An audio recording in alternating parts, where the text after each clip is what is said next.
Okay, Assalamualaikum dan salam sejahtera kepada semua murid-murid yang saya kasihi sekalian. Berjumpa lagi kita dalam minggu PDPR yang kelima dengan kita menyambung lagi tajuk bagi pengenalan kepada reka bentuk dan teknologi bab 1. Subtopik yang seterusnya iaitu kriteria reka bentuk yang baik, teknik pembinaan objek dan juga kepentingan reka bentuk. Okay, jadi minggu ini apa yang awak tugasan yang murid-murid perlu selesaikan ialah yang pertama ialah menyalin nota, iaitu bagi kriteria reka bentuk dan juga teknik pembinaan. Okay, bagi teknik pembinaan ni cikgu minta murid-murid untuk melukis gambar rajah, 4 gambar rajah tersebut, dan juga yang ketiga cikgu minta murid untuk menyalin kepentingan reka bentuk.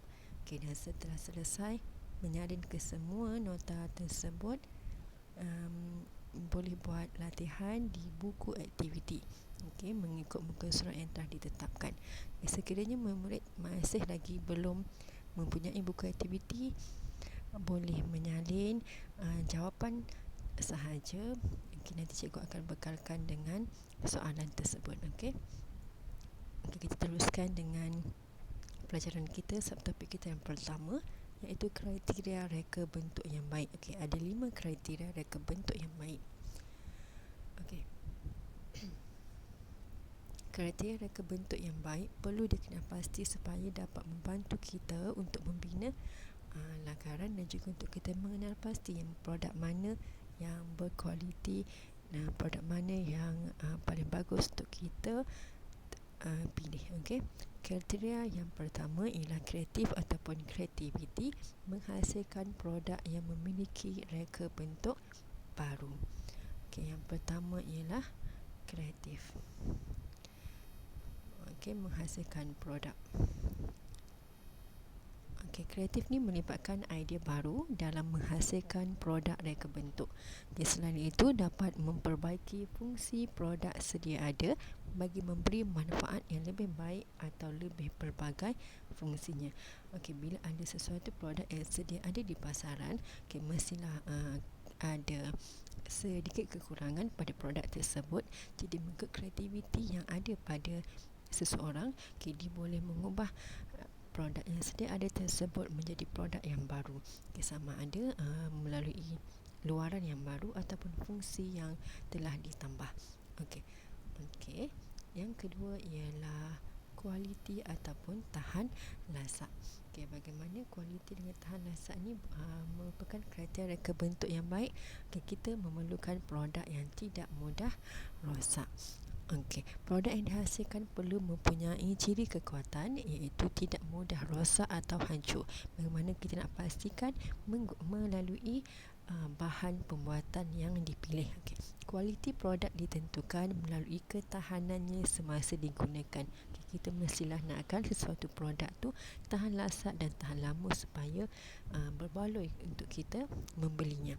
Dengan adanya dua kriteria tersebut, produk itu mudah memasuki pasaran. Okey. Dan ketiga, kriteria yang ketiga ialah ergonomik. Okey. Ergonomik ini ialah selesa kepada pengguna yang menggunakannya. Okey, apa dia ergonomik? Bagaimana ia memberikan keselesaan? Okey, ergonomik ialah suatu ciri keselesaan yang ada pada sesuatu produk. Ciri ini biasanya menjadi pilihan manusia. Kenapa? Sebab kita dalam memilih sesuatu produk tu, kita mementingkan keselesaan dan tidak mendatangkan apa-apa bahaya dan juga kesakitan kepada kita. Sebagai contoh, kerusi. Kerusi untuk kita membuat kerja rumah, kerusi untuk kita makan, dan kerusi untuk kita menggunakan laptop, dan juga bekerja. Jadi disebabkan kita menggunakan kerusi tersebut dalam jangka masa yang lama, jadi kita amat mementingkan keselesaan. Okey, dan kita nak mengelakkan daripada kesakitan pada pinggang dan juga leher. Okey, kriteria yang keempat iaitu inovasi, mengambil contoh produk sedia ada tetapi dijadikan lebih baik lagi. Contohnya beg sekolah. Okey, bagaimana beg sekolah pada suatu ketika dahulu berinovasi daripada beg yang biasa yang kita sandang kepada beg yang beroda. Disebabkan oleh masalah beban buku yang banyak, kemudian saiz murid yang kecil, jadi daripada menyandang beg sekolah tersebut, dijadikan inovasi menjadi beg yang beroda. Yang kelima ialah keaslian. Itu ada unsur simbolik, emosi atau estetika yang tidak meniru produk orang lain. Contohnya bangunan KLCC. Bangunan KLCC itu dia menunjukkan reka bentuk tradisional dan juga geometri yang melambangkan kepada Islam. Geometri yang berbentuk bersegi itu melambangkan agama Islam. So, jadi itu dia 5 kriteria reka bentuk yang baik. Kalau awak perasan pada kriteria ini ada tulisan yang tulisan besar dan dibolkan, KRETRER dan juga I dan A. Jadi dia membentuk kepada kriteria. Jadi awak boleh ingat kelima-lima kriteria tu dengan mengambil dengan ingatlah akronim yang telah disediakan di sini, KRETIERI dan juga E. Seterusnya yang kedua ialah teknik pembinaan objek. Ada 4 teknik. Kalau sesiapa yang merujuk kepada buku teks digital, bagi teknik pembinaan objek boleh tengok muka surat 16. Ada 4 teknik pembinaan objek. Kita lihat satu-satu. Yang pertama ialah pembenaman. Pembenaman ni berlaku apabila sesuatu objek asas dimasukkan ke dalam objek yang lain.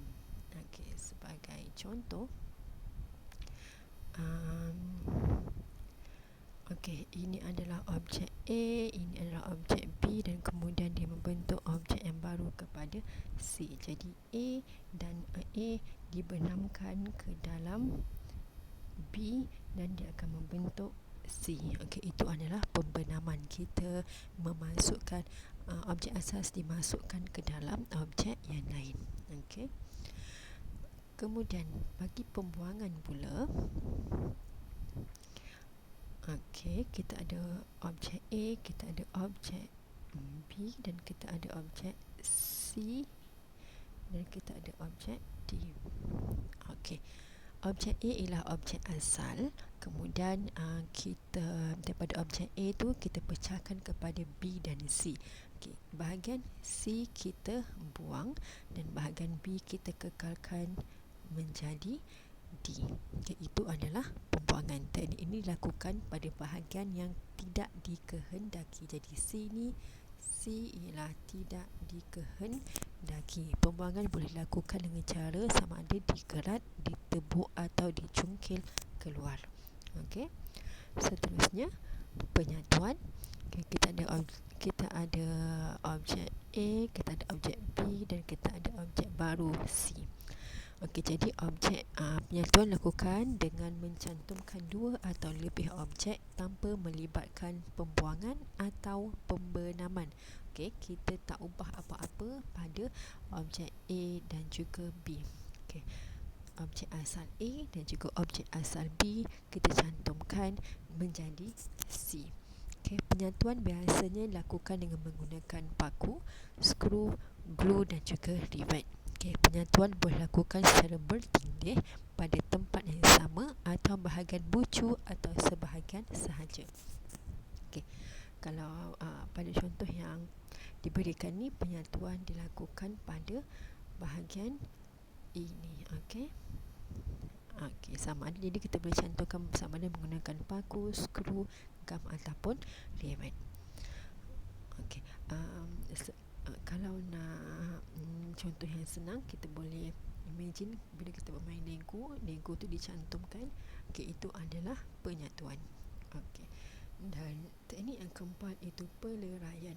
Peleraian ni nak kena faham dengan lebih mendalam ni. Cuba fokus pada apa yang cikgu terangkan. Okey, ini adalah A, ini adalah B, ini C dan ini adalah D. Okey, peleraian ialah objek asas itu A, objek asas itu A dileraikan sehingga menjadi objek baharu yang lebih ringkas. Daripada A dia menjadi B. Kat sini pada B ni kita tentukan bahagian mana yang kita ataupun bentuk apa yang kita nak hasilkan. Okey, dan bila kita nak hasilkan dia akan menjadi C, itu kita leraikan bahagian tengah. Okey, bila bahagian tengah dileraikan, okey, bahagian di sini, okey, sebenarnya kita nak ambil bahagian yang tengah tu. Okey, kita nak ambil bahagian ini sebagai objek baru. Okey, sebagai objek baru. Okey, jadi daripada A ke B ke C dan juga D. Okey, seterusnya, okey, bahagian pembinaan, teknik pembinaan kita dah selesai. Okey, kemudian kepentingan reka bentuk dan teknologi, buku teks muka surat 17. Okey, yang pertama, apa dia kepentingan reka bentuk? Menyumbang kepada perkembangan teknologi. Okey, bila kita sentiasa menghasilkan produk yang baru, teknologi itu akan berkembang. Teknologi itu menghasilkan produk baru juga akan berkembang. Okey, memenuhi kehendak manusia. Kenapa? Sebab manusia ni sentiasa mencari kesempurnaan. Jadi apabila ada sesuatu produk yang tidak sempurna bagi mereka, mereka akan hasilkan, mereka ingin mendapatkan produk yang lebih lengkap, yang lebih berkualiti dan lebih memenuhi apa keperluan mereka. Jadi disebabkan oleh manusia sentiasa mencari keperluan tersebut, jadi pelbagai reka bentuk ni boleh memenuhi kehendak manusia. Okay, memudahkan urusan kerja. Kita tak nafikan pelbagai reka bentuk dan juga produk yang dihasilkan memudahkan urusan kerja manusia, mewujudkan peluang kerja. Okey, bila adanya produk-produk yang berkualiti dan dihasilkan dalam kuantiti yang banyak, okay, akan wujudnya kilang-kilang pembuatan. Daripada kilang-kilang tersebut akan mewujudkan peluang pekerjaan kepada masyarakat setempat. Okay. Yang kelima, menyumbang kepada pembangunan sosial, sains dan perniagaan. Okay, sains akan berkembang, perniagaan juga akan makin maju, dan juga sosial, maksudnya ekonomi akan menjadi lebih maju. Okay, meningkatkan nilai invensi, iaitu mencipta satu produk baru, dan juga inovasi, itu mengubah suatu produk. Okay, invensi.